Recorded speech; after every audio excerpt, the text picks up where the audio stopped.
unmuted. Hello, everybody. Welcome to TRPG, our talk show about all things in the TTRPG and geek community.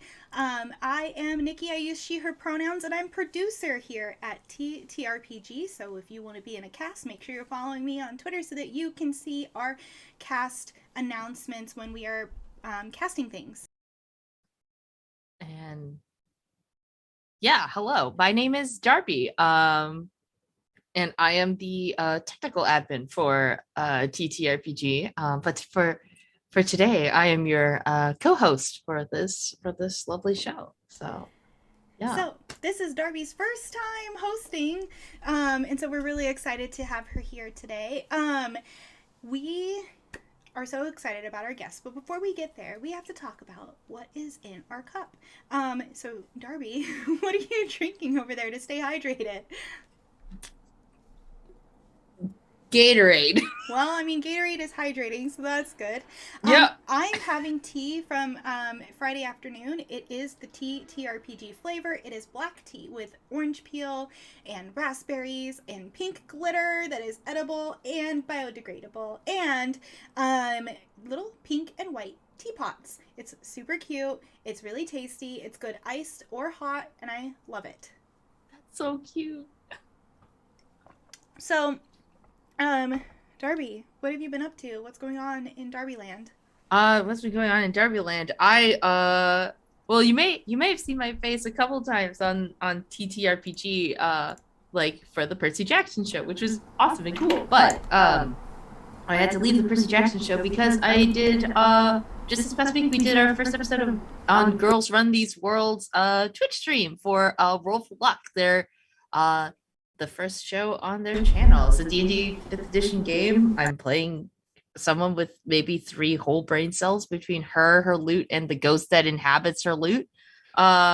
She like talking to your ghost. If you could talk to a spirit that inhabited the instrument that you base your livelihood on, would you when questioned about who you're talking to, but no one else can hear who you're talking to, would you A, tell them that you're talking to a ghost that haunts your loot, or B, pull a sock out of your puppet, pull a sock out of your pocket, put it on your hand, and go, "It's Saki. I'm talking to the sock puppet."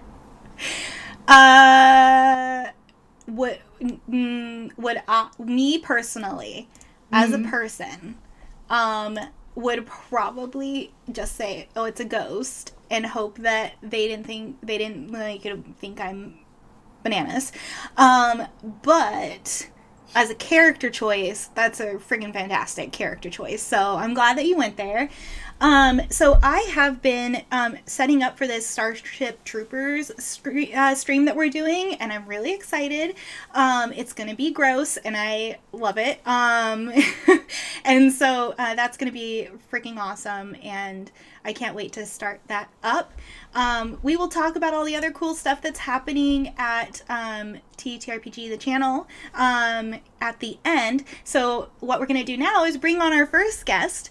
Our first guest is RPG designer and medieval weapon enthusiast. Oh, let me go here so I can get you on the screen. It's kind of hard to do hosting and running tech at the same time. So, RPG designer and medieval weapons enthusiast Lara Page Turner from Glaive Guisarme Games. Did I say that right? Glaive Guisarme? Guisarme. Guisarme? Just say Guisarme. Okay. I'm sorry, I don't know if I heard you wrong or saying it wrong. Anyway, so hi, welcome to the show. Thank you. What's in your cup? What are you drinking today? I am drinking coffee from my existentially terrified I am experiencing cup. I'm experienced. Oh no. That's amazing. So, tell us about the Autism Acceptance Month bundle on Itch.io. Oh, dang. I will absolutely talk about the Autism Acceptance Month bundle on Itch.io, which is a celebration of Autism Acceptance Month with games by autistic people, creators who are on the spectrum in one way or another. Many of them are RPGs. Some of them are other weird things like novels. I consider novels to be weirder than RPGs, I guess. Coloring sheets and tools and whatnot. But everything is created by an autistic person, run by autistic person, bundle all goes to the benefit of us 21, I think. I want to double check this. Yeah, 21 autistic creators. And it includes a game that I wrote ages and ages ago, before I even knew I was autistic, before I had figured that out, but which has big neurodiverse energy. Yeah. Synanthrope's Light, which is a very light little game in which you play the descendants of modern day vermin long after humans have abandoned the earth, looking at artifacts of humanity and trying to figure out, well, now who were these people actually? Amazing. Just That sounds take so on the fun. role of a sentient rat and try to figure out what a stapler is. So you're literally that Tumblr post where it's like, do you ever think about how archaeologists 3,000 years from now are gonna dig up a Game Boy and go what is this? You're that, but with no human context. There is no human human history. context whatsoever. Just weird vermin. That's amazing. Hell yeah. That sounds like so much fun. When we were in the green room, we were chatting a little bit. So because I'm a teacher, I work with a lot of neurodivergent kids. I'm neurodivergent myself. I have an ADHD diagnosis, but I get all the neurospicy sensory things. So,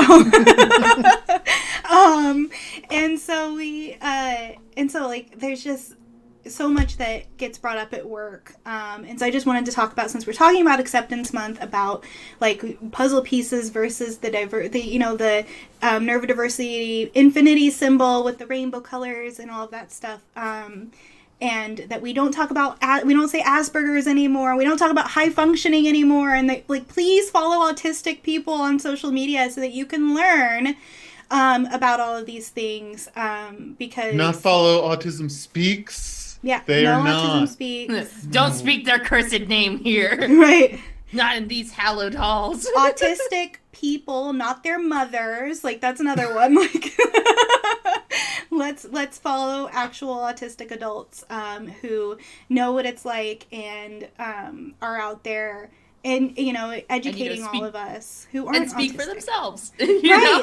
Right, listen to them. We don't light it up red. Right, wait, I'm backwards. We don't light it up blue, right? We light it up red. Yeah, we light it up drown red. out the blue. Yeah. And so let's make sure that we're supporting the right groups here and pay attention to what you're donating to. Are you donating to abusive companies like Autism Speaks, or are you buying things from actual autistic adults? Because that's what you should do. Don't donate money to big corporations. Do things like buy this Itch.io bundle. So, wherever possible, let autistic people speak in their own voice, and whenever possible, give them as much money as you can spare. Right? Yeah, do it.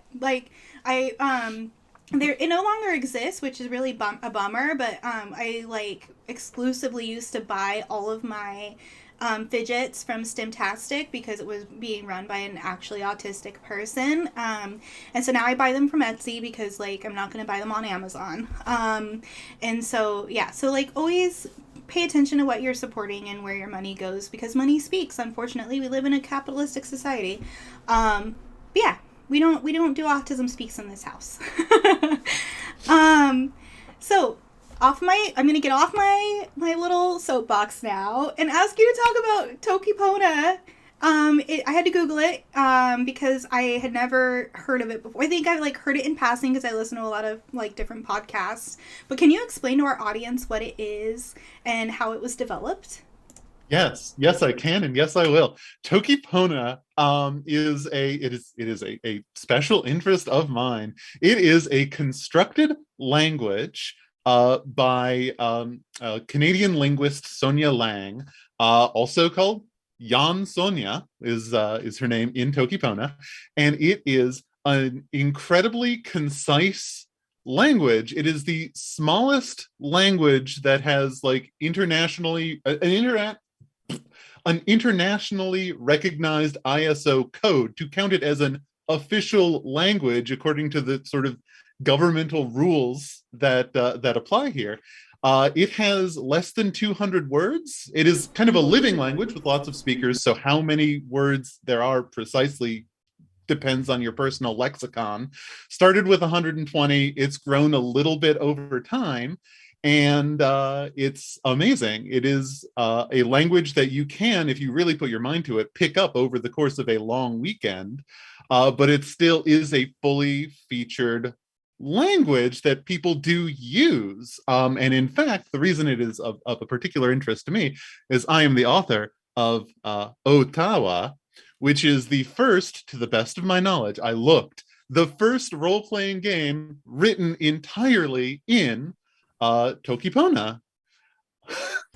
And I'm really excited about this because like we're local to each other, so I'm really looking forward. Like I want to play this game. I teach phonics as like to children, and so like is it broken up by phonemes or word sounds? Like how is it built? Like it is the word, like it uses, I'm just going to show briefly, it can be used just Latin letters, but it also has what are called sita lempona, which is each symbol. That's what this on the front is, o tawa, which roughly means go go forth, venture forward, or something along those lines. It can use either. There are actually, because it is such a small, simple language, a number of writing systems have been created for it. But the easiest is just using the Latin alphabet, because it is in it is 100% phonetic according to the rules of the International Phonetic Alphabet. So you can just look at it and pronounce it just by reading it. And there, what it ends up having is it has a very precise grammatical structure with a lot of particles to indicate the role that a word has in a sentence.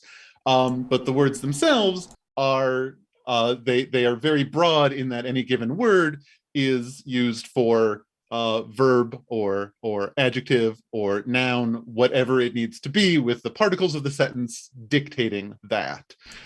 That's really cool. Well, and so like in English does that a little bit with affixes, so like prefixes and suffixes will I change. cannot hear you. Uh-oh. Can the rest of you hear me? Oh no. I can hear you. Is this on me? Wow. Uh-oh. Technical difficulties. Okay. I'm going to need to switch to my other headphones real quick. I do apologize. No worries. Darby and I can vamp.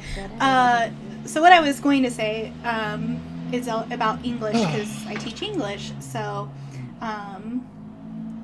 let's see. Are we? Can you hear me? Laura, can you hear me? Oh goodness. It might be Zoom. A snowman. Come on, let's go and play. Should I pop out of Zoom and back in? You want to check what mic it is. Audio settings.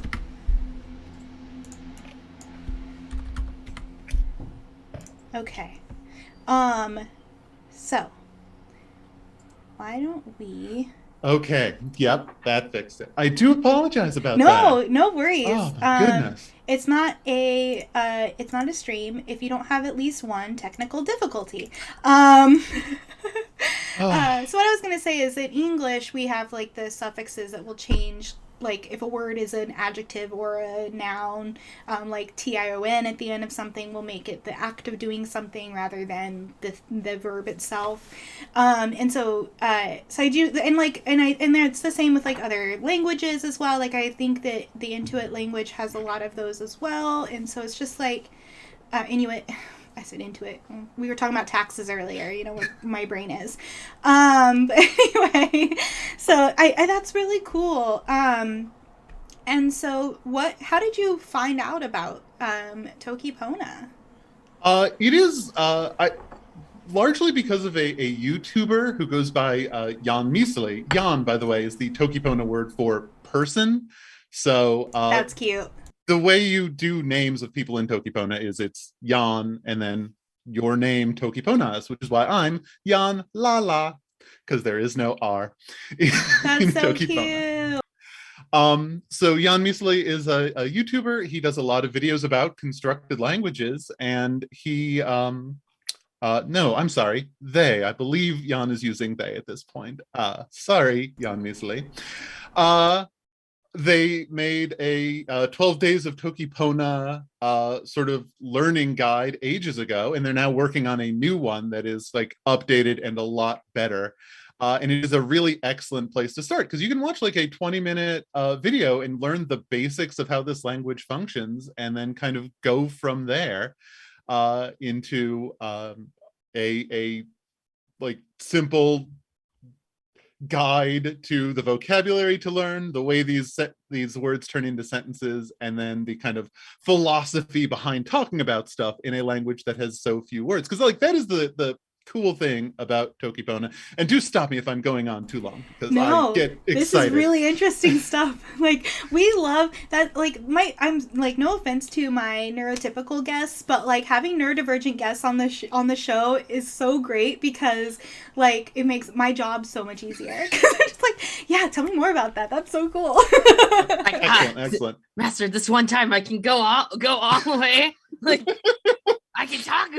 Oh, I can fix things on the tech side. Like you're great. I love it. Okay, Continue. so like the great thing about having so few words is whenever you were talking about something specific, you need to come up with the language that you want to use to talk about it. So if I want to talk about my cup of coffee here, the word for any liquid is telo. So I can just say this is telo mi. This is my liquid. But if I want to be more specific, well, what is it that makes this liquid special? What do I define coffee as to distinguish it from water? So if you ask me with little other context, I might call it telo wawa. Telo wawa mi would be my power drink. Amazing. I love that. There's certainly The some go power to juice. coffee. Yeah. Yeah. Car says, my fiance is in chat. It says life-giving. Life-giving. Yeah. Hot brown morning potion. Yeah, morning potion. So, we talked a little bit about this in the green room as well, and about your kid and TTRPGs and a special tool that you wanted to talk about, Story of the Three Rings. So let's talk about that. Like, what was I'll let you go. Yeah, You just tell us the rings. I checked the name. It's not the Story of the Three Rings. I was confused. It's Three Coins. Three Coins. Okay, 3 coins. Stories cool. of the Three Coins is a game that I like to play with my kids sometimes. And my daughter is also autistic, and she is 7, and it's a very fun age. I love but she is someone who like often struggles with narratives. She's very good at parsing science and math, but people are harder for her, and games are a really cool place to like experiment with what stories look like, and help her get kind of an intuition for how those work and play with other individuals in a very safe space. And Stories of the Three Coins is a game by Peaceable Kingdom Games, and they just do like cute little co-op games for kids. And this one is essentially a super simple RPG system where you get a deck of cards, and every card has a pretty little illustration of like a fantasy creature or entity on it, a troll, a treasure chest, whatever. And you kind of deal them out, and you pick, well, who's the star of this story? It's going to be this troll. And what is the goal of the troll? Well, let's pick this jewel here, and we'll put that at the end of this little board. And then for every step of the board, every step along the way, you deal out 3 cards face down. Someone tells the first part of the story, flips over those 3 cards to reveal 3 different possible things, and the other player picks the one that they want the story to be about now. And they pick the card, and they continue the story incorporating the new element. So if you have your troll searching for a gem, and you're like, oh, they go into the woods and they find a wizard, a dragon, and a treasure chest. the other player, can be like, yeah, I want a dragon in this story. And then we go from there. And then we just repeat that a couple of times. That's And really it's cool. it's really simple in terms of structure, which is good because, we mostly just want to hang out and do something fun together. But it has just enough structure that we don't get caught up in one moment. And we do keep like moving forward and seeing what the new thing is and kind of practicing our narrative awareness, our forming of stories. Yeah, and I think like so I teach writing as well. So I'm a general ed teacher, so I teach all of the subjects. And I do notice that like I have a couple autistic students, and one in particular has a hard time with the doing the beginning, middle, and style story. Like he wants to tell me the end, but I'm like, I have no background information, my friend. And so I think like a game like this would be such a useful tool in the classroom too. So I'm like, I'm gonna add this to my wish list for my classroom. I just think like there's so many cool things that games are able to do in terms of like helping with social um, anxiety. Mm-hmm. Like people are using games to explore PTSD, like and help. Like it's been used in like DBT therapy. Like it's TTRPGs are really starting to be a thing like that is so therapeutic. And I think like that's the other thing, like being queer in the TTRPG space, that like we can relate to that, like the cathartic feeling of playing TTRPGs and getting to like be ourselves. Like that's how we explore ourselves, I feel like. I, So with playing games like that with kids, like versus, have you ever played other TTRPGs with kids or? The only kid who I have tried to play RPGs with is mine. I've tried to do some other things, but at the moment, like most of the more like known RPGs I've tried have proven just a little too complicated at this point, so they're back in the back pocket for another year. That's awesome. Yeah, I have sidekick quests, and at one point we were gonna do that with our like the sped teacher and I were gonna partner to do like a game thing with the kids, and then COVID happened and kind of squashed Yeah. that. But maybe I'll bring it back now that like things are opening up again. Well, uh, super excited to bring you back at the end to do some plugs and to have both guests on at the same time.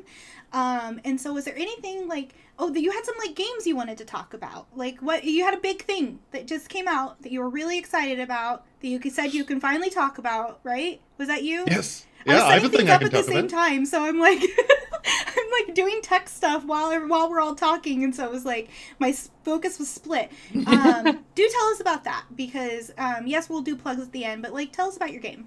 Okay, I do want to talk about this. It's called Perfect. Abyssal. It is a game that I've been working on for several years with co-author Ash Cheshire of Ash Can Games, and so can you. And we have put together, it's a Forged in the Dark game about folks who are not monsters nor human, but somewhere delightfully in between, being in that sort of liminal between space. Like think of someone who's been bitten by a vampire, but they haven't fully given over to the bloodlust yet, or someone who is a werewolf, but they have left their pack and are striking out on their own. So it is a game which sticks you in a historical city that is chaotic, with my favorite setting being Las Vegas, 1972, as a half monster, and ask you to just kind of make your way, navigate human and monster faction politics at the same time. It is also, incidentally, an extremely queer game, not on purpose, but in the way that the like the structure, like as a trans person, this notion of, oh yeah, we're navigating two different spaces and trying to figure out which one of them I want to belong to for realsies, very much hits hard. I say because this is a game that I was writing while I transitioned. The whole part. reminds me of I have a friend, Alyssa, who when she was before she transitioned, she was like super into like she loved going on like the trans like meme like Reddit page, and she's like, wow, these are like really funny. Before she's like, before like the egg cracks, so to speak, she's just like, now she's looking back, she's like, Yeah, why was all that so yeah. relatable? Yeah, Is it like all because this. I'm a great ally? It Yeah, it's must be just because like I'm a I'm great I'm ally. really great ally, and it's just like, no, girl, you are. This is you. You're looking at a mirror, like you And from I the think future. that's the other cool thing about gaming is that we create mirrors for ourselves and windows and doors. And there's a thing, God, I keep relating everything to teaching, but like there is a woman who's an educator that talks about needing mirrors, windows, and doors to experience our own culture and experience the culture of others. And I think that queer people were making games that are our experience because we didn't get to see it as much. And I think like as queer adults, like it's like a universally queer experience of being like, I relate to that monster. Like when it comes to different monsters, especially like shapeshifters and people who are outsiders. So I really appreciate that concept. Well, we're gonna go ahead and bring on our second guest. Let me transition my screen over because hosting and teching at the same time. So our next guest is Nikki Yeager, creator of an N World Award-winning Beholder to None, No One, TTRPG podcast, professional DM, and dungeon master for Tower of the Soul and Awfully Queer Heroes, which I like. Yes, Darby is going to be asking the questions, but real quick, I got to play the ADHD game, like the ADHD supplement recently. Really? And it was so fun. And I didn't mean to, but like everyone in the cast has ADHD, and now the DM is like, oh, I took this questionnaire and I think I also might have ADHD. So it's just like, oops, all really, ADHD. Yeah, it was just really like, it was really cool and fun, full of fun chaos. And I just, yeah, when I saw that you, were part of that team, then I was like, okay, I have to bring up how awesome that supplement was. But anyway, I can't remember. Take over now. Well, hello. Yes, sorry, I was fixing my camera. You are totally fine. Total stranger who I've never spoken to before. Yeah, okay. Yeah, we didn't go through a 10 episode ringer of emotional time, but so why don't we start us off with the age-old question. Nikki Yeager, what's in your cup? This is not going to get confusing at all. Diet Pepsi. Diet Pepsi. Yeah, it's pretty much all I drink, other than sometimes water. One would hope that you drink water sometimes.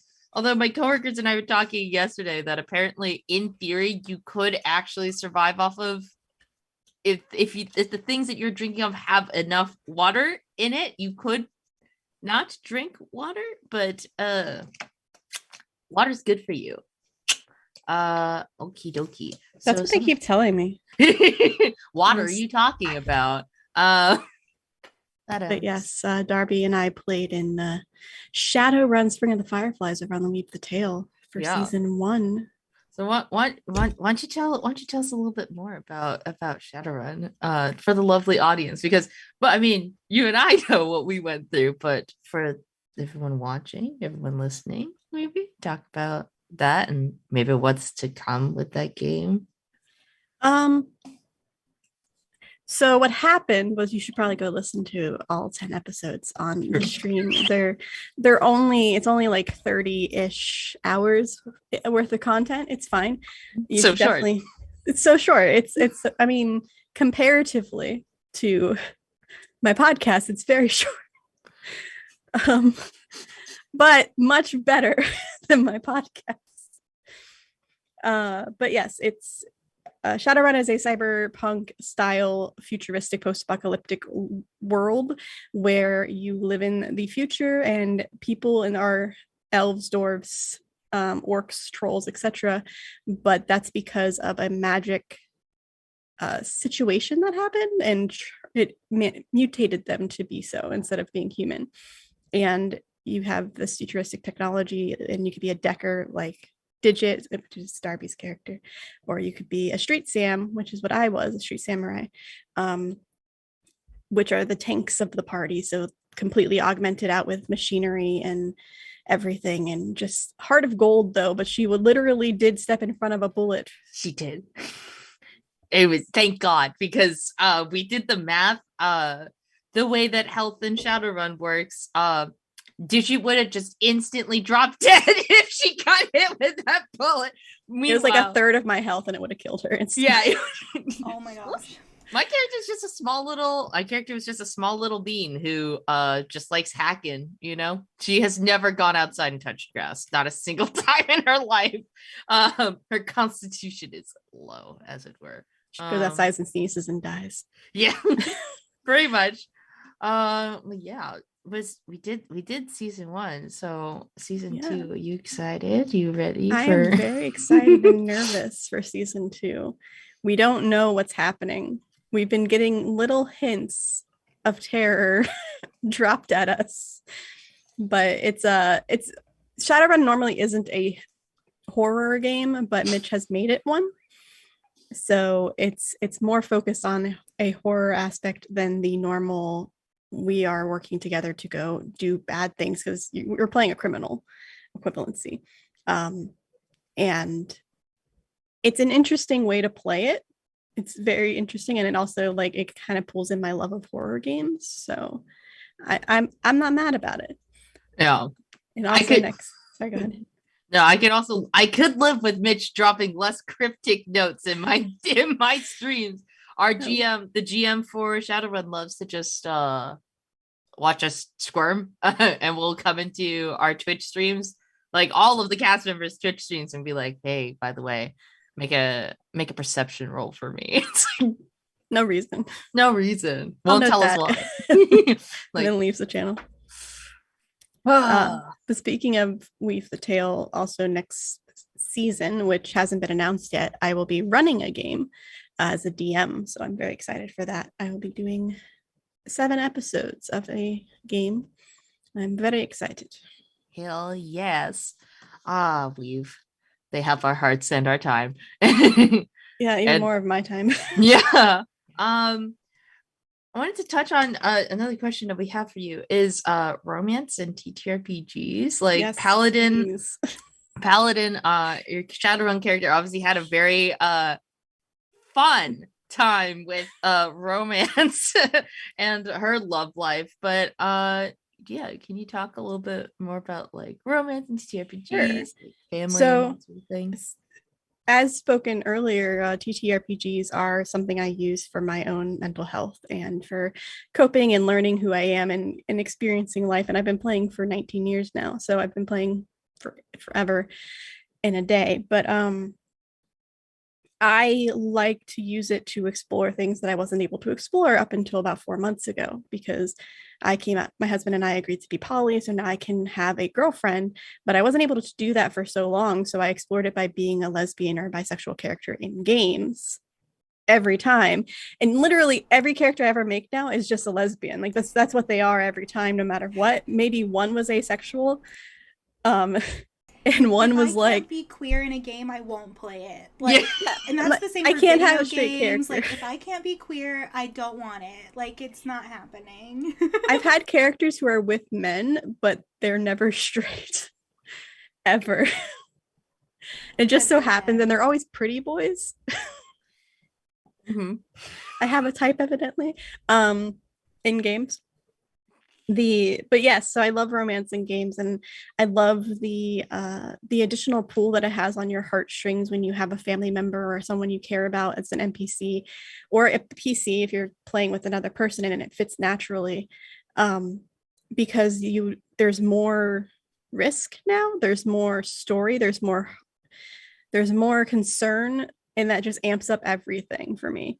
So literally every game I ever play, I try to get romance involved some way if I can. And in that game, Mitch knew, because I specifically put invitation, romance please, but it didn't really work with any of the friends that were there. And I gave my character a crush on the person that you're trying to save, which ended up not, it's its own thing. Yeah. But suddenly in like episode 8, she's been going on dates and stuff, and she went on a date with this lovely person got We all along loved her. instantaneously. Yeah. Everybody was there watching at the same time because we were in a safe house. So, you know, We were all sitting on the couch lined up, Eating just popcorn. sipping wine, just going like, yeah, no, that's a good comment. What do you think? Totally. well, considering like the one right before that date was my Paladin's ex fling It was coming like, in saying, "You're in a safe zone now, but next time you step out, I was hired to kill you." yeah. And was also like, but Paladin, you were like, maybe we don't have to do this. And then was like, but Paladin, to die in your lover's arms in like a shootout, isn't that like a glorious way to die? Meanwhile, we're just like, oh, this is spicy. Like listening at the door, like there's some tea outside. Yeah, there's some romance later in the season, but you should watch it on Weave the Tale YouTube because it'll spoil it if I tell you now what the secrets are. You don't find out till episode 8 or 9 or something. But with romance, even in my 2000 Tales game that I am on every Friday night, which this Friday is the season finale of season 2. My character is dating another PC's character and becomes super protective of her. And like when they started dating, it was just really funny because when we started dating in character was about when I was starting to date women. So I understood exactly all of the emotions my character was feeling because I'm like, gay panic. Oh, is that your Monster of the Week game? Yes, I love that game. Such a good game. I love Monster of the Week. It's so fun. Yeah. And like most people can relate to it, and or like I always when I run it or play it, I always tell people like pick a character from a show that you like, and we'll set you up. And it's a great game to play with people who are new to TTRPG. Yeah. Oh yeah, it's like you ever watch X-Files? Monster of the Week is X-Files or Supernatural or ours is very Buffy. Yeah. What are the other ones? The one with Dresden Files. Like, there's so many Monster of the Week shows to reference it. Scooby-Doo. Even with my like friends who are not geeks, I can find something that they're like, oh yeah, I know that character. Like, I know that show. And so it's a great game to play with people. Mm-hmm. The in that game, I played a monstrous who was a ghost. She was killed in 96 at the age of 24. And then she came back as a ghost in 2021, give or take. She's been around for 15 years, but this is when she sees her sister again for the first time in ages. It turns out she's a demon, not a ghost like she thought, because when she sold her soul to save her sister, it became a demon. Also, because I didn't choose any of the ghost abilities whatsoever, I choose all the manipulation demonic abilities instead because they sounded cool. And now she went from ghost or dead to ghost to human, or the demon to human now, but still all 90s goth. She's only been alive for like, I don't know, 6 months, not even. And she got in a huge fight because it's hilarious playing her because she's from the 90s, so she doesn't understand certain references. So her first introduction to the characters were like, oh, do you have a gram? And do you have the gram? Meaning Instagram. And she's like, a gram of what? Like, what? Or the most recent one was, you never thought of a burner phone? It's like, why would you burn a phone? That sounds terrible. That was pagers for us. Right. They're like, oh my God, you're such an idiot. It's like, look, we use beepers still. I don't know what you're talking about with this phones. Phones were way too expensive in 96 to use. Knowledge that the beepers and pagers are definitely beyond my I literally had to Google it because the 90s and early 2000s just kind of blended all into one time for me. So I'm like, was that in the 90s or was that in high school? Like, I'm confused. Which year did that happen? They all sort of mishmash into like a little paste. I'm nearly 36, and so I was like, 13 around the turn of the 34. Century, and so it's just like it blends those years between 11 to 17. They just kind of blend, and I'm like, was that the early 2000s or was that the late 90s? So I literally say it's the same thing. It's all the same. But I had to look up when was the particular cell phone that I was thinking of used, like a Razor phone, which is what I was thinking of because that's what I had. and This- it was like, The flip phones with Yeah. the I miss my oh, Razor man. phone. When they started Uh, making Razor phones again, I almost bought one. 'Cause I yeah, love that one phones. is like came out in 2002 or 3, and I'm like, yeah, that makes sense. I was 16, 15, 16. That makes more sense than 1996 when I was less than a 10-year-old. Oh my god. And I But would be like, yes.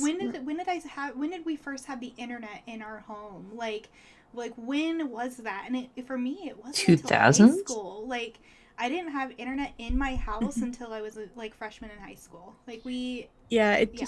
I don't Darby's remember like, if it I was can't middle school or comprehend high this. school. No, I'm like, it's at the 2000s because like I Yeah. remember like the very edge of me being like a conscious being, like a 4-year-old, where it's like, ah, yes, my first memory is staring at the ground and like rubbing my face on the carpet.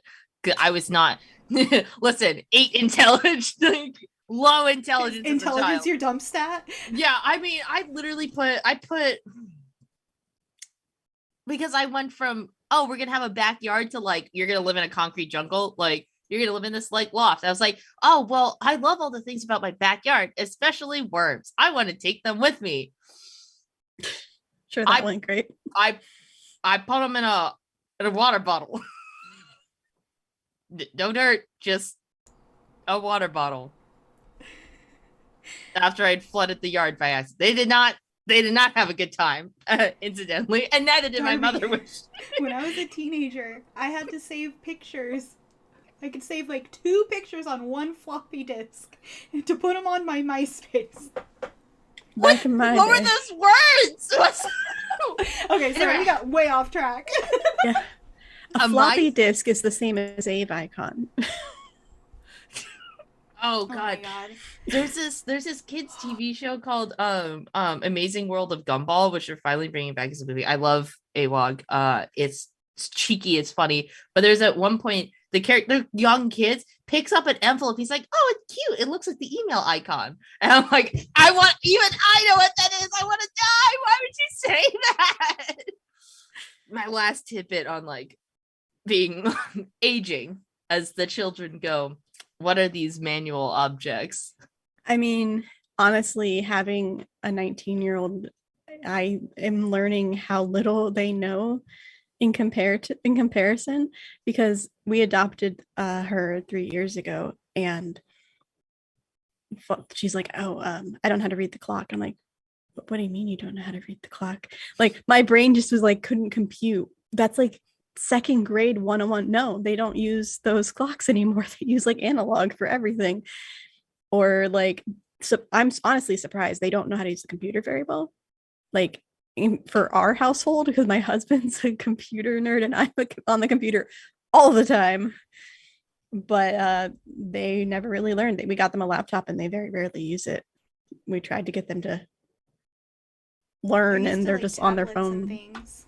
Like, oh, because I teach 10 and 11-year-olds, and then like what I explained to them, like what my computer was like, because my uncle worked in computers, and so we had a computer when I was 8 years old. So like that was 1994, so way before a lot of people had, like way before everyone and their mother had most people had a them, computer yeah. in the house. And it's so funny, like have you noticed that like younger people don't do this when they answer a phone? They do this. Mm-hmm. Yeah, I saw that on TikTok. I didn't realize that it was true. No. Now I'm gonna age people by like how they pretend to answer a phone on TikTok. I learned that one of my favorite creators on TikTok's like 19. I'm like, excuse me. I hate when that happens. I'm like, oh, this is a really mature kid, like person. Like I know they're a little younger. How much? Oh, you're my kid's age. Yeah. Now I'm like, no. like I'm on the younger side for like TTRPG stuff. I'm 25, but like, man, some of these now I'm starting to feel like you're a baby. Yeah, it's fine, honestly. Like I don't care how old somebody is. My only rule is I would prefer someone to be in their at least like 23 and older, just because it feels less icky to me. Like playing with anybody younger that just feels weird to me sometimes. There's a lot of life growing that happens between 18 to like early 20s. That's like Yeah. pretty key component. Doesn't matter what you do with this, but that's a big time for your brain to go like, I'm not in high school anymore. Like, my biggest thing is at least they have to be 18 and older for like any games that I run, because I run professional games, as mentioned, and you have to be 18 and older, not because it's like mature rating, but just because there is romance and potentially involved, because that is an option for the players. If you want romance, just tell me and I'll make an NPC character for you and you can have a romance. It's fine, which is amusing as all hell to fuck with them, honestly. you're giving me this is a secret tool that'll help us later. Like, Yeah. When like, I was you- professional DMing, I did a Monster of the Week game with 3 teenagers. Like, and so I was fine with it when they were all kids, you know? Mhm. And one of them said fuck in the game, and you could just see on her face, just like, oh no, I said fuck in front of a grown up. It was so cute. But they were so, it was so fun though, because the kids these days are like, especially around where I live, like they're queer as fuck, and it's so nice. Like it's just so nice. yeah, it's just it's really interesting, but I've had people message me, how strict are you on your 18 plus? And I'm like, I have people playing with me who are 50 something years old. If you're under 18, you're not playing with me. Like, that has too many opportunities for things to get creepy or weird, and I'm not letting that happen. Like, I can't. And I'm going to forget someone's age if I'm not seeing their face, because I'm just hearing their voice. So I'm going to automatically assume they're 18 and over. And if they're not, and I have an exception, then that's too much risk of me like forgetting that. And I'm like, no, just no 18-year-olds. Yeah. Alrighty. Or 18 and over, I mean. Yeah, and I guess lastly, like, what stuff are you working on that you're like excited? Because we got Dice Before Dawn coming up. You want to talk about like all the podcasts? Because you got so many podcasts, Nikki. I'd love to hear a little bit about like, So my main podcast is Beholder to No One, which has 3 shows. A discussion episode, one shots, which are usually non-D&D based, which is so much fun. Just play at random games. And then an actual play, which is those 2 switch every Thursday. And the actual play currently is about to air its final episode for Morning Blues, and then Adventure Academia is coming up shortly after that, which is going to be a 5th edition game based in a academic adventure. So we are all students, and I'm actually playing one of the children of one of my characters from a prior game. Nice. My character Roya, who is a Vidalcan druid, got married to Jirlaxel, who is a bad guy in Dragon Heist and in Waterdeep, and they fell in love and had a baby, and now they live on a circus boat. So she was raised on a circus boat. Anyway, I'm also was part of Awfully Queer Heroes. Unfortunately, the podcast has shut down, but you can still listen to the old episodes. You can listen to Uncaged Anthology and Tower of the Soul, which I was the DM for each of them. So that's about 30 episodes there you can listen to. Dice Before Dawn is the future game that we're going to be running, future podcast, which is a horror-based campaign series podcast, with our first show being Phoenix by Night, which is a Vampire the Masquerade game, which I'm very excited for. We have started before and we're starting over, so that's okay. It's going to be better this time. And then another future podcast I have is Sound Control RPG, which is a sci-fi podcast, which will have Radio Signal, which is a Savage Worlds game, and Space to the Max, which is a Teens in Space game, which I'm DMing the Teens in Space one, and it's a lot of fucking fun. Other than that, that's all my podcast stuff currently. I am technically in something else that I can't talk about yet. And there's always stuff in the back burner of like, hey, we should do this other podcast. We should do this other idea. And that I've been streaming a lot more lately too. So mostly on Weave the Tale, 2000 Tales, and then 2000 Tales. And then High Shelf Collective? Hmm? High Shelf Collective? I've been on High Shelf Collective a couple of times, or one time, but as a guest, and it's wonderful. You should definitely check them out too. Um, and mostly I've been guests on other things and gotten to play a bunch of things that were things that were like bad guys in games, which is my favorite character to play. So literally anybody listening, if you need a bad person to play a game as an evil queen of sorts, or like feminine vibes of badass, I got it. I got you. I will play the evil queen and try to purposely kill your party if you want me to. Give me the power, please. Yes.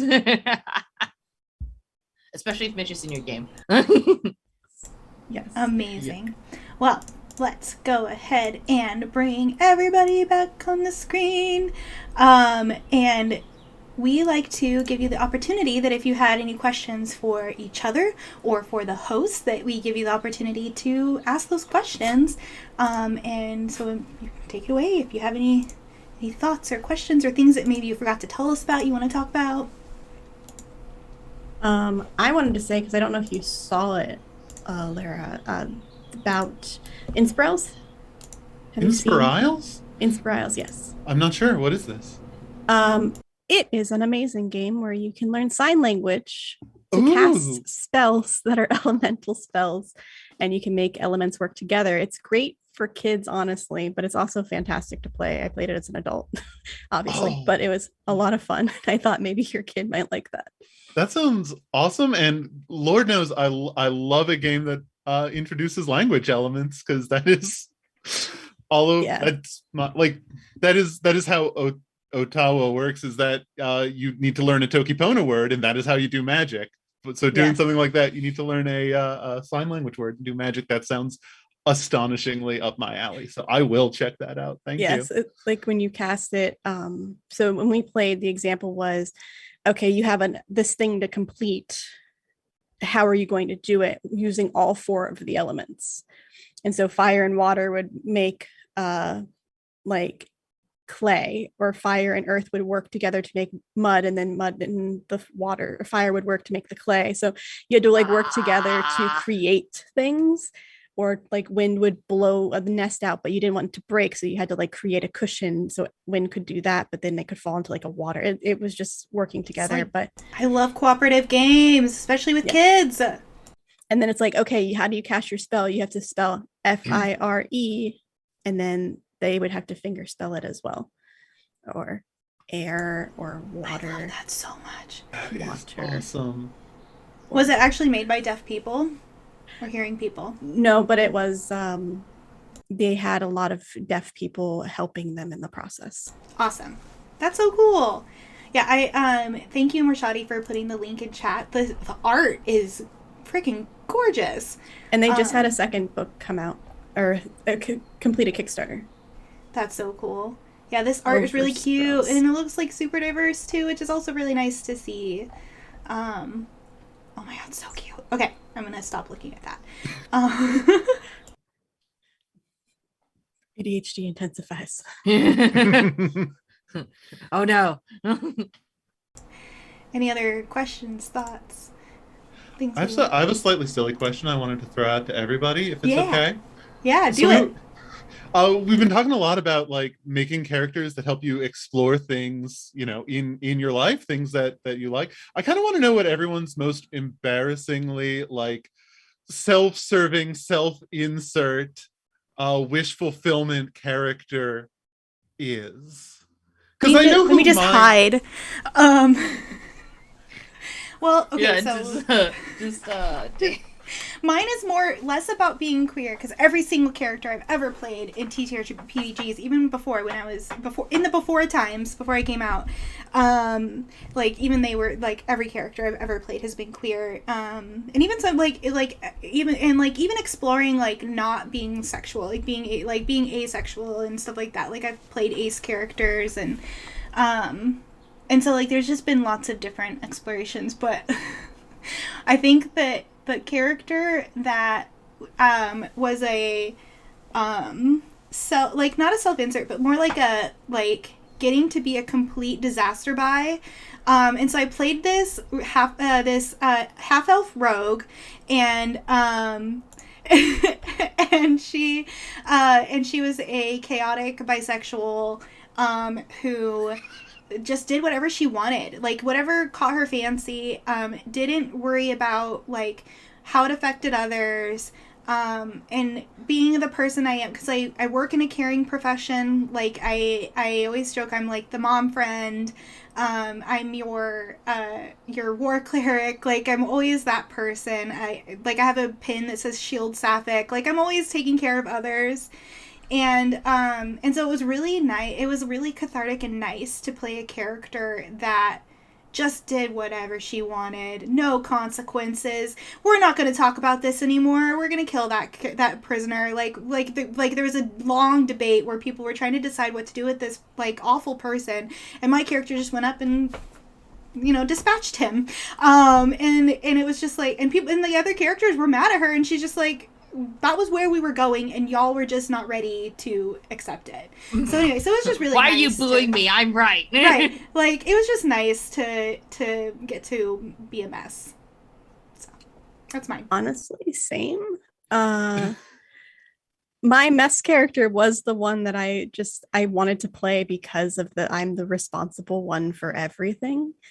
Like I'm the one that takes care of my kid and the emotional side of things, and I'm the one that helps my husband with his anxiety, and like the one that keeps the peace in the household, and was working. And I work 5 jobs now, but at the time I was working a full-time job and like a bunch of mini shit doing TTRPG stuff. Now I'm a full-time freelancer, which isn't as glamorous as I was hoping, but it's much more fun than my prior job.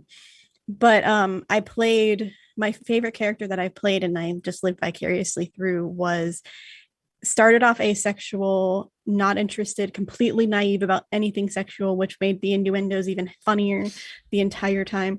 And she was just a monk who was like punch first, ask questions later, and would say what's on her mind, basically pulling a little bit of my own kid into this because they are very blunt about things sometimes.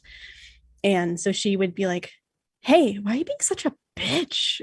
Jesus. And just like put her arm around the person while she's completely covered in dirt, and this lady's wearing a white nice shirt. Oh my god, I got stuff all over you. Here, let me wipe it off with my dirty hands. And like, my bad. just causing problems. But eventually, which was ironic because it was before I realized I was demisexual. Eventually we did a year jump, and I talked to the DM and I said I would like to meet someone in that year.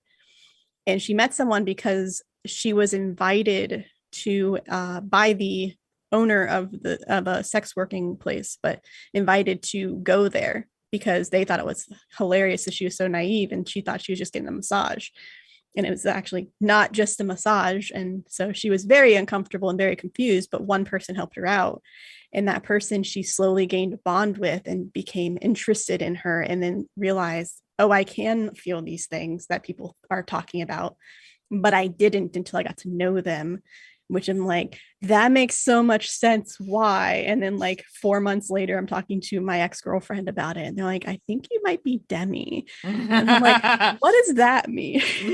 Oh god, being demi and poly is the worst. It's like now I want to kiss all of my friends.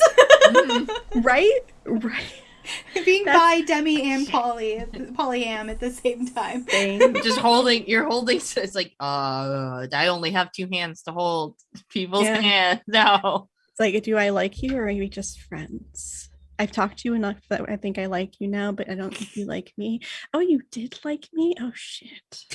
Also, universally queer experience. You did like me.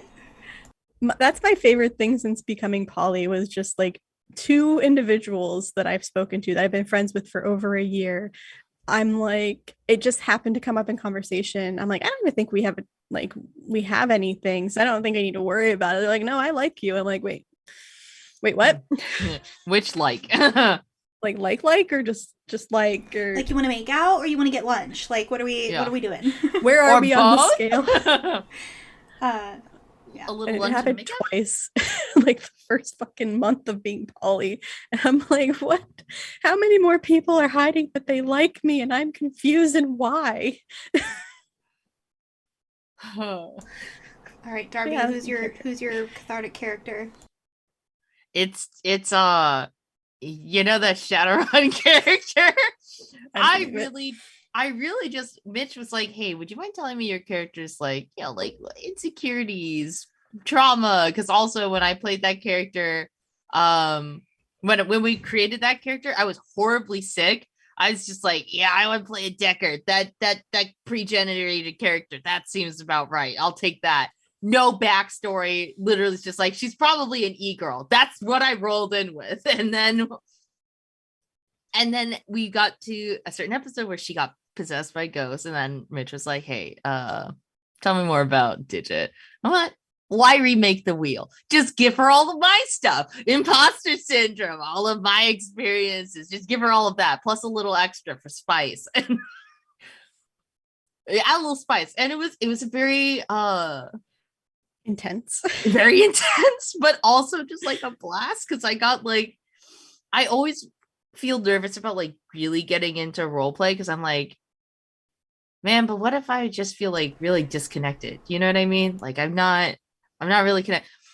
That did not happen with this. It was like, oh boy, these are real tears. These are real people, human tears. I cannot fake cry as of yet. No, they just started pouring. I'm like, this is good. I had a good cry. I rolled into her pink and swollen face, and they're like, "Are you okay?" I'm like, "Yeah, I just had like a really good TTRPG session where my GM wielded like insecurities and traumas like a baseball bat and kicked the hell out of my character." And they're like, "That doesn't sound like a good time." I'm like, but it is. That's the thing. Like having a GM you trust, fucking break your heart. Or like I felt real rage like across my body when Miguel is running our Masks Age of Wonder game, and my character had an ex best friend who tortured her through high school about being queer, and then Miguel gave her a girlfriend. And he had written it before I said this is the reason we're not friends anymore, is that we made out at a party, then she got a boyfriend a week later, never talked to me again, and tortured me through high school about being queer, and was super homophobic to me. And he gave her a fucking girlfriend. And I just got like the rage feeling in my arms again. But like I had rage like all over my body, and it felt real. Like I was like, this is too real. I remember that feeling of having friends betray you you know, like when you're younger. And so yeah, when a GM can break your heart and it's a person you trust, because I trust Miguel with like Miguel break my heart, like Miguel play a mean girl, like hurt me. I love it. It's just beautiful. It's beautiful. But anyway. Sorry, I interrupted. No, but yeah, that's my like cathartic character, because also I'm also a huge sap for romance. Like I love romance novels. Like before I started dating Milan was like super into me, but didn't want me to know that, because he's like, I don't think she feels the same way. Spoiler alert. I don't know. Current partner was the lead away, but you know, but the way he was starting to relate to me, he's like, hey, do you have any webtoon recommendations? Like, I prefer something not romantic. Literally all 8 of them that I sent to him had romance in it. It's like different flavors, like cute romance and like pining romance and like slow burn, and then like real ace. And I'm just like, yeah, it's like romance. And now Mitch is like there's like possible setup for stuff for Digit. I'm like, yes, give it to me. I want this stupid thing. Let me live out like the sort semi AO3 fan fiction life that I had, where as an ace person was just going like, oh, this is good romance. Oh, scroll past that. Okay, cool. Now we're back to the romance.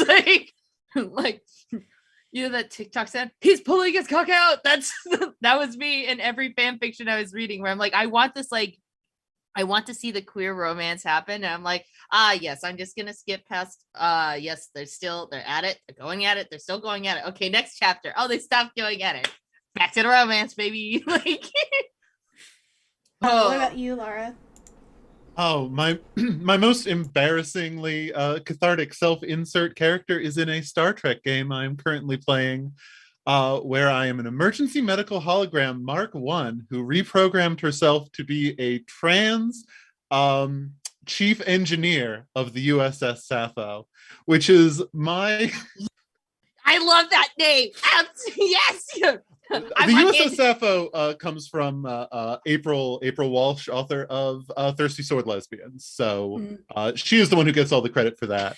But my hologram is embarrassingly self-insert. She's trans. She is struggling to understand relationships because she's never really had one of those before. She is not a human, so she gets to do the outside of humanity, observing them. What's that like thing? The autistic thing that I just keep writing over and over again. And she is a chief engineer, so I get to the same way that the Nickies got to act out being not in charge of stuff, going with the flow. I get to pretend that I'm competent and smart. So that's what a mood though. Like my jam. Yeah. Like, oh man, I play high-int characters. I wonder why. Like, characters who are like really academic, and like I played an artificer who's getting in a PhD program. I'm like, oh man, geez. I play charismatic characters, which help me actually become charismatic. That's awesome. First one I ever played terrified me, and I'm like, what? Why am I being in charge? No. This is a bad idea. I loved it, and I will only play charismatic characters. I love that. It's like I need to be the talker, which is weird because Paladin is not charismatic. I was about to say, and we proceeded to not play. There's a character archetype I couldn't. in Shadowrun. Yeah, called Face, that you're supposed to literally just be the talker. Yeah, I didn't do it because y'all were squishy. True. We are. So I made a tank. We're real squish. Like we have a Decker, a Technomancer, a Mage, and a Rigger, none of which are meant for close combat fighting, really. The one Mage is physical adept, so maybe he could take some hits. He's single but hit. Nobody could take a hit. And no. I'm like, so I'm seeing you need a tank. I'm gonna do that. Yeah. So y'all don't die. Meanwhile, in our Vampires the Masquerade game, no one became a tank. We're all just nerds. Just like that happened with our home game of our Star Trek game. Like we're all we did the USS Ellen Ochoa, Dr. Ellen Ochoa, and we're all scientists. And so a couple of we have one security officer, but the rest of us are all scientists. And so we go on away missions, and I break shit. And it's my most favorite. It's another messy character I love playing, and like her thing about like when she gets beamed up is I'm ready to fuck off now, I think it was, and then they beam me up. So it's been fun to, again, I love playing either messy characters or characters where everyone needs to take care of her. And so yeah, it's like very obvious why. But anyway, so we have been on for a little over an hour, so we should wrap this up. So why don't you two plug the things that you have going on, and we'll start with Laura. Hey, I don't have much going on, but I am going to plug my Twitter, which is at Glaive Guizarm, or my itch.io, which is also Glaive Guizarm. In fact, just Google up Glaive Guizarm. It's got 2 silent E's because I'm good at branding, so you'll probably find me. Also glaiveguizarm.com. And keep your eyes peeled for Abyssal, which is in early stages of the publication process, but I'm hoping to see enter like the playtest phase maybe late in the year or early next. So keep your eyes peeled because it is going to be fantastic. Awesome. Nikki? All right, so buckle down. So starting on starting on the 12th of next month, the Adventure Academia game will start. So definitely go check that out on Beholder to No One. You can find anything about me at Beholder to No One on Twitter, where I will post pretty much everything, including the stuff for Dice Before Dawn and Sound Control RPG when they go out eventually, whenever that day may be.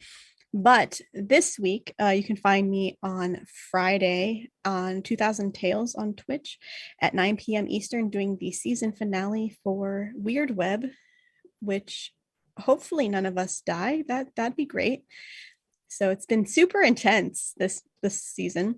And then on Saturday at 5 p.m., I will be on the Greater Restoration channel being a part of their Extra Life charity stream, which will be a 3-day event. So I think it starts the 29th.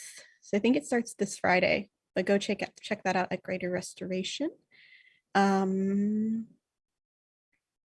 yeah, that's everything I have right this second, I think. Awesome. Well, thank you both so much for being on our show. We're going to quickly wrap up with myself and Darby. Okay, so Darby, what do you have going on that you're allowed to talk about? Yes. The things that I'm allowed to talk about, TTRPG wise, every other Tuesday you can catch me on the Through Hollow Flames podcast, run by the wonderful It's the Riddler. Where I play a small nerd with a book. What a concept and a change from my usual accoutrement of short characters. And on every Wednesday you can catch me on Girls Run These Worlds Twitch channel playing yet another small nerd, this time holding an instrument. Like she casts things through a ukulele as opposed to a book. That's my TTRPG streams. Otherwise, you can catch me on Twitch and Twitter as at Chaotic Darby. I'm slowly making a crawl. I've passed 100 followers on Twitch, and I slowly crawl towards 200. One follower at a time. So I stream making crafts and video games on occasion. So yeah, those are the places you can find me. Those are the things I can do that I can talk about right now. Otherwise, they're all locked behind the door for now. Okay, so things that we have going on the channel otherwise. We have our next episode of The Beaten and the Damned, which is on Wednesday at, it starts at 5 p.m. Pacific. We are looking to complete our our spring sub goal of 25 subs.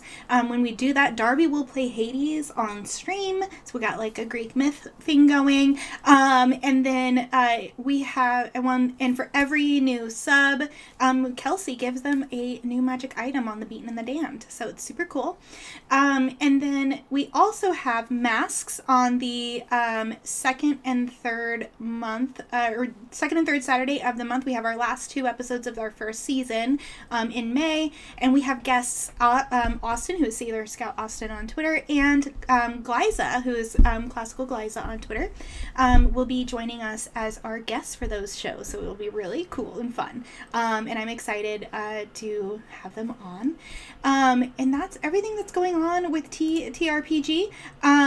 Again, I am Nikki. I'm the producer here, and we have a cool tea thing that we do. So if you order tea on Friday Afternoon Tea, which is, I believe, FridayTea.com. I have the tea promo.